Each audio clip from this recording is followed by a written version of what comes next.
என்னோட சேனலுக்கு உங்களை நான் வரவேற்கிறேன். இன்னைக்கு நம்ம வீடியோவில் வந்து பெசன்ட் நகர் பீச் vlog தான் பார்க்க போகிறோம். ஆக்சுவலாக எல்லா இடத்துக்கும் நைட் டைமில் போகிறோம். நாங்கள் இன்றைக்கி பீச்சுக்குமே வந்து நைட் டைமில் தான் வர மாதிரி சுச்சுவேஷன் ஆகிடுச்சு. மாமாவுக்கு ஒர்க் அப்படின்றதுனால நைட்டு தான் வர மாதிரி ஆகிடுச்சு. ஆக்சுவலாக நைட் ஆகிட்டு வேணான்னு தான் சொல்லி பார்த்தேன். பட் சோனா குட்டி கேட்கல. சரி ஓகேன்னு சொல்லிட்டு சும்மாவாது போய் காற்று மாதிரி வாங்கிட்டு வரலாம் அப்படின்னு சொல்லி தான் கிளம்பி வந்தது. பட் இங்கே வந்ததுக்கப்புறம் வந்து சோனாவும் சோஃபியும் வந்து பயங்கரமாக கடலுக்குள்ளே வந்து குளித்து என்ஜாய் பண்ண ஆரம்பிச்சிட்டாங்க. நான் நின்று வேடிக்கை தான் பார்க்கணுன்னு சொல்லி கூப்பிட்டு வந்தேன். பட் கொஞ்சம் கொஞ்சமாக அப்படியே கரையில் நிற்கிற மாதிரி நின்று குள்ள வரைக்கும் போய் ட்ரெஸ் எல்லாம் நனைஞ்சு குளிக்க ஆரம்பிச்சிட்டாங்க. அண்ட் எப்போவுமே கடலுக்குள்ளே இறங்காத எங்கள் மாமா கூட இன்றைக்கி பயங்கரமாக இறங்கி பசங்களோட விளையாட ஆரம்பிச்சிட்டாங்க. மாமா பீச்சில் இறங்கி விளையாண்டு நான் பார்த்ததே இல்லை என்னோடய லைஃப் டைமில். இது நாள் வரைக்கும் வந்து காலை மட்டும் நினச்சிட்டு எங்களோட திங்ஸை வாங்கிட்டு வெளில தான் உட்காந்துட்ருப்பாங்க. பட் இன்றைக்கி எல்லா திங்ஸையும் என் கையில் கொடுத்துட்டு மாமா விளையாட ஆரம்பிச்சிட்டாங்க கடலில். அண்ட் க்ரௌடு பார்த்திங்கன்னா பயங்கரமாக இருந்தது. அலையும் வந்து ரொம்ப ஹெவியாக இருந்தது. அது என்ன ரீசன்றது எனக்கு தெரியல. பள்ளம் மாதிரி நோண்டி வச்சுருந்தாங்க. அந்த பள்ளத்துக்கு மேலே தான் நாங்கள் உட்காந்துருந்தோம். சரி தண்ணி படக்கூடாதுன்னு சொல்லிட்டு நான் மேலே உட்காந்துருந்தேன். பட் அங்கே வரைக்குமே வந்து அந்த அலை வந்து அடிக்க ஆரம்பிச்சிட்டு ஸோ அங்கேயுமே வழக்கம் போல் எங்கள் சோஃபியும் சோனா வந்து டான்ஸ் வீடியோ வந்து எடுக்க ஆரம்பிச்சிட்டாங்க. ஸோ அந்த இருட்டுலேயுமே ஃப்ளாஷ் லைட்டை வச்சு சோஃபி அவளோட சேனலுக்கு தனியாக ஒரு வீடியோ எடுத்துக்கிட்டான். அண்ட் சோஃபியும் சோனாவும் சேர்ந்து வந்து அழகாக ஒரு சாங் வந்து வீடியோ மேக் பண்ணாங்க. நல்லா இருந்தது, ப்ளசண்ட்டாக இருந்தது. நைட் டைம் அவ்வளோ க்ரௌடு. அந்த அலை சவுண்டு கேட்டாலே அவ்வளோ ஒரு சந்தோஷமான ஃபீல் இருந்தது. கிட்டத்தட்ட ஒரு பீச் இந்த கடலுக்குள்ளேயே மட்டும் ஒரு 1 hour ஸ்பெண்ட் பண்ணியிருப்போம். ஸோ அவ்வளோ நேரம் பசங்க விளாண்டுட்டு இருந்தாங்க. கடல் தண்ணி மட்டும் இங்கே கொஞ்சம் க்ளீனாக இருக்காது. அதுதான் வந்து கொஞ்சம் கஷ்டமான விஷயம். ஸோ விளையாட விட்டுட்டு நானும் நின்று வேடிக்கை பார்த்துருந்தேன். அப்புறம் ஃபைனலாக மாமா வந்து போதும் விளாண்டது போதும்னு சொல்லிட்டு மேலே வாங்க அப்படின்னு சொல்லி கூப்பிட ஆரம்பித்தாங்க. பட் கேட்கவே இல்லை 2 கழுதையும். ஃபுல்லாக மண்ணாயிட்டு அண்ட் மழை வர்ற மாதிரி வேறு இருந்தது. அலையும் வேகமாக இருக்குமா வா வா வான்னு சொல்லி அப்புறம் வந்து போலாம் போலாம் போலாம் அவரு போலாம் சோளம் சோனாமா இல்ல சோளம்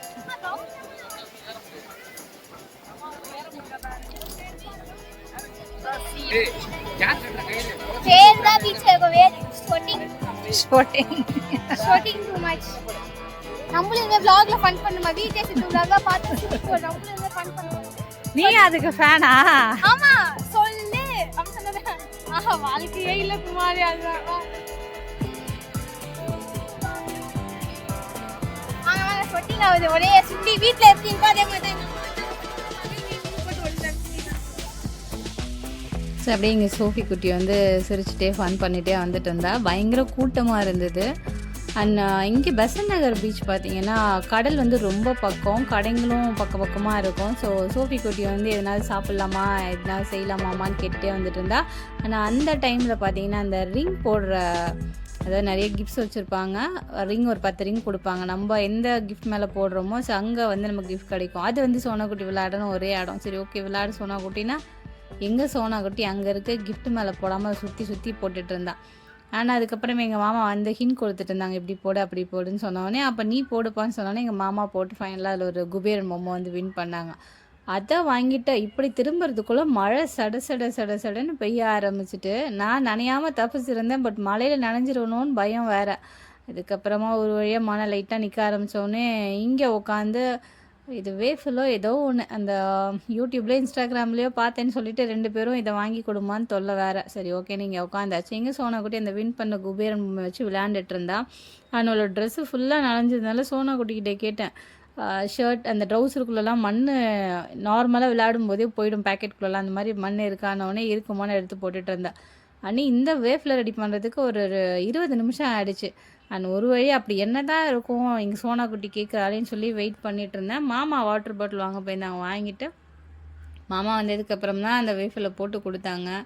அண்ட் அது என்ன தான் டேஸ்ட் இருக்கும்னு சொல்லிட்டு பார்த்தா அது ஆக்சுவலாக ப்ரெட்டு மாதிரி ஏதோ ஒன்று அதை ரெடி பண்ணி அதில் ஏதோ சாக்லேட்லாம் டிப் பண்ணி கொடுத்துருந்தாங்க. 2 கழுதையும் அதை விரும்பி சாப்பிட்டுச்சுங்க. நான் கொஞ்சோண்டு மட்டும் டேஸ்ட் பார்த்தேன். சாப்பிட்டு முடிச்சுட்டு மழை லைட்டாக நிற்க ஆரம்பிச்சது. அதோடு அப்படியே வேடிக்கை பார்த்துட்டு கிளம்பி வந்துட்டோம். அண்ட் அதை சாப்பிட்டு முடிச்சுட்டு இங்கே வர்றதுக்குள்ளே இங்கே வந்து எனக்கு ஐஸ்கிரீம் வாங்கி கொடுப்பான்னு சொல்லிட்டு ஒரே தொல்லை அவங்க அப்பா கிட்ட. ஸோ நான் அதுக்கப்புறம் எங்கள் மாமாவும் ஆளுக்கு ஒரு ஐஸ்கிரீம் வந்து வாங்கி கொடுத்தாங்க. எப்போவுமே எங்கேயுமே சாப்பிட்றது தான். பட் இப்படிங்கன்னா அது வெளில சுற்றி பார்க்க வரும்போது எங்கள் சோனா குட்டி வந்து அங்கே இருக்கிறது எல்லாத்தையுமே யூஸ்வலாக நம்ம சாப்பிட்ற திங்ஸாக தான் இருக்கும். பட் அங்கேயுமே நான் சாப்பிடுவேன்னு அடம் பிடிப்பா. பட் அவங்க அப்பா அவளுக்கு வாங்கி கொடுத்துருவாங்க. ஸோ அந்த மாதிரி தான் எனக்கு, சோஃபிக்கு, சோனாக்கு 3 பேருக்குமே ஐஸ்கிரீம் கொடுத்துட்டு அப்படியே நம்ம பக்கம் ரோடை விட்டு பீச் பக்கம். ஸோ அப்படியே ரோடை வந்து கிராஸ் பண்ணி கூட்டிகிட்டு போனாங்க. அந்த சைடு தான் வந்து வண்டி நிறுத்தியிருந்தோம். சோனா குட்டி ஃபுல்லாக ட்ரெஸ்ஸு நனைஞ்சதுனால அவளுக்கு ஒரே அன்கம்ஃபர்டபுளாக இருந்தது போல். பாவம் கஷ்டப்பட்டு நடந்து வந்துட்டு இருந்தா. எப்போ தான் போய் ட்ரெஸ் மாற்றோன்னு. ஆக்சுவலாக பீச் வந்தால் எப்போவுமே ஒரு ட்ரெஸ் எக்ஸ்ட்ராவாக எடுத்துகிட்டு வரேன். பட் இப்போ நைட் டைமு குளிக்க மாட்டோன்ற ஹோப்பில் ட்ரெஸ் எடுக்காமல் வந்தது தப்பாக போச்சு. ஃபுல்லாக ட்ரெஸ்லாம் நனைஞ்சிட்டு சரி நான் ஒரு வழியாக அந்த ஐஸ்கிரீம்லாம் எடுத்துகிட்டு நாங்கள் வண்டி பார்க் பண்ணி வந்து அந்த இடத்துல வந்து நல்லா ஐஸ்கிரீமை சாப்பிட்டு முடிச்சுட்டு ஆஸ் யூஷுவல் 9:30 ஆகிடுச்சுன்னு நினைக்கிறேன். நாங்கள் கிளம்பும்போது மெரினா பீச்சை விட பெசன்ட் நகர் பீச் வந்து எங்களுக்கு பக்கம். அதோட நம்ம கடலுக்கு நடந்து போகிற டிஸ்டன்ஸும் ரொம்ப பக்கம். சீக்கிரமாக நடந்து போயிடலாம். பட் மெரினா பீச்சில் ரொம்ப தூரம் நடக்கிற மாதிரி இருக்கும். இங்கே கடைங்க விளையாடுற ஸ்பேஸ் எல்லாமே நிறைய இருக்கும். அதான் மோஸ்ட்டாக பெசன்ட் நகர் பீச் தான் வருவோம். அப்படியே கலர்ஃபுல்லாக இருந்தது பார்க்குறதுக்கே. ஆனால் அதெல்லாம் அப்படியே என்ஜாய் பண்ணிக்கிட்டு ரொம்ப நாளாக எங்கள் சோனாக்குட்டி வந்து சம்மர் ஹாலிடேஸ்லேருந்து பீச்சுன்னு சொல்லிட்டு பட் இப்போ தான் கூப்பிட்டு போகிற மாதிரி இருந்தது. ஆனால் அதை முடிச்சுட்டு நாங்கள் ரிட்டன் வரும்போது 10 மணி ஆகிட்டு. பட் அப்போவுமே ரோட்டில் அவ்வளோ கூட்டம், பயங்கர ரஷ்ஷாக வண்டி அங்கிட்டும் இங்கிட்டும் போயிட்டு இருந்தது. சரி ஓகே வீட்டுக்கு போகலாமா சோஃபி குட்டி அப்படின்னோடனே 10:15 கிட்ட ஆகிடுச்சு. இல்லைம்மா அப்போ ஒரு டீ சாப்பிட்டு போகலாமா அப்படின்ட்டா. டக்குன்னு அப்படியே ஒரு இடத்துல வண்டியை நிறுத்தி அங்கே இருக்க டீ கடையில் வந்து நான், சோஃபி, மாமா 3 பேர் டீ சாப்பிட்டோம். சோனா குட்டி வந்து ஜூஸ் சாப்பிட்டா. ஆக்சுவலாக எங்கே வெளில போனாலும் டீ சாப்பிட்ற பழக்கம் என்னோடது. பட் இப்போ அதை சோஃபி வந்து ஃபாலோ பண்ண ஆரம்பிச்சிருக்கா.